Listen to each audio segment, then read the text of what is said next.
Assalamualaikum warahmatullahi wabarakatuh, Ustaz. Waalaikumsalam warahmatullahi wabarakatuh. Semoga Imam Nawawi, guru beliau dan keluarga beliau diberikan keberkahan oleh Allah Subhanahu wa taala, serta Ustadz, keluarga, tim serta seluruh kaum muslimin. Demikian, amin ya rabbal alamin. Izin bertanya Ustaz, bagaimana cara agar kita bisa senantiasa istiqomah dalam bersedekah serta senantiasa menghadirkan rasa peduli terhadap sesama, Ustaz? Jazakallahu khair Ustaz, barakallahu fikum. Ya, terima kasih atas pertanyaannya. Dengan menyadari bahwa sedekah itu kebutuhan kita yang butuh. Bahkan sebagian ulama klasik itu bersyukur kepada orang yang mereka beri, bersyukur melebihi bersyukurnya tuh orang kepada mereka, karena sedekah itu kebutuhan. Bagaimana tidak kebutuhan? Nabi SAW bersabda dalam hadis Muslim, "Mana qasad sadaqatun min mal," sedekah tidak akan mengurangi harta, justru akan menambah harta kita secara kuantitas dan kualitas. Kita butuh mengeluarkan uang kita. Bukankah memberikan uang kepada pihak-pihak tertentu dalam surat atau ayat 60 dengan porsi tertentu atau kadar tertentu dinamakan zakah atau zakat? Dan arti zakat itu apa? An-numu, tumbuh, berkembang, dan sekaligus membersihkan. Itu arti zakat, tumbuh, berkembang, dan membersihkan. Berarti kalau kita nggak bayar zakat, berarti nggak tumbuh, nggak berkembang, dan nggak bersih itu kita. Jadi kita yang rugi. Bukankah Nabi SAW mengatakan bahwa ada dua malaikat yang mendoakan kita setiap pagi? Doanya adalah, Allahumma a'ti munfiqan khalafa wa a'ti mumsikan talafa. Ya Allah, berikanlah orang yang berinfak itu ganti, dan berikanlah kehancuran atau kebangkrutan bagi orang yang nggak mau berinfak. Berarti kita butuh berinfak. Kita butuh berinfak. Lalu yang berikutnya, peduli sama sesama. Kan tadi pertanyaan, peduli sesama itu sebuah kecerdasan yang urgent dibutuhkan oleh manusia dalam hidup. Makanya kata para ulama fikih, salah satu syarat jadi fuqaha, salah satu syarat menjadi ahli fikih, jadi ulama, adalah memiliki az-zaka al-ijtimai. Dia harus memiliki kecerdasan sosial.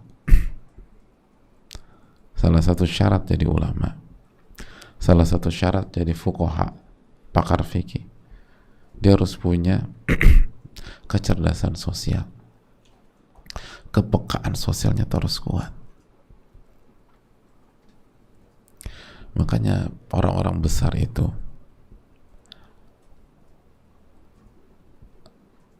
yang benar-benar hebat ya, karya-karya mereka itu adalah jawaban dari masalah sosial dan masalah masyarakat. Bukan asal ngasal gitu. Bukan hanya sekedar, oh ini bakat saya dan ini passion saya, ya saya buat begini. Enggak. Yang mereka lakukan adalah untuk menyelesaikan masalah sosial.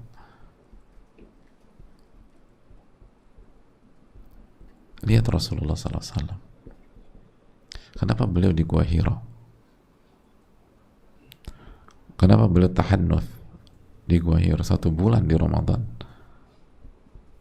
Setiap tahun beliau di Gua Hiro. Dan akhirnya klimaksnya beliau mendapatkan wahyu dan diangkat sebagai seorang nabi di Gua Hiro. Salah satu tujuan utama beliau di Gua Hiro kan karena beliau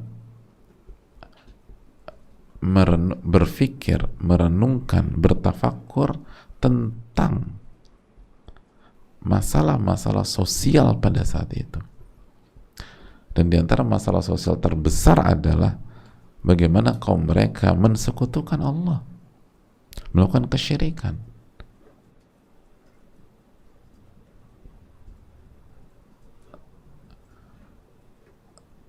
Dan itu sangat meresahkan hati beliau. Dan ini menunjukkan bahwa beliau punya kecerdasan sosial yang sangat tinggi, kepekaan sosial yang sangat tinggi. Di saat mungkin bagi sebagian orang biasa-biasa aja, biasa itu kan yang muda ini, Nabi SAW sampai merenung di Gua Hiro. Kenapa ya? Sampai menyendiri di Gua Hiro. Ya? Kita kalau melihat hal yang miris di masyarakat, ke gua nggak? Hah? Ke gua merenung gitu. Itu Nabi SAW. Mungkin kita ya biasa lah, udah emang begini udah di sana. Kan menganggap biasa aja. Orang-orang besar tuh nggak nganggap biasa. Jadi itu kebutuhan. Mulailah dari hal kecil, mulailah dari memberi, mendermakan sesuatu. Itu untuk melatih kecerdasan sosial kita, itu penting. Kesadaran sosial, kepekaan sosial itu sangat penting. Itu hadirin. Karena kata para ulama, al-insan madani taba, manusia itu makhluk sosial, nggak bisa dipisahkan.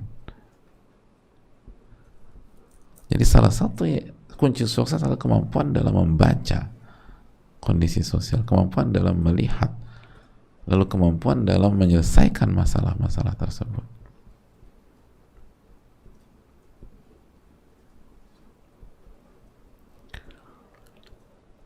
Wallahu ta'ala alam bisawab.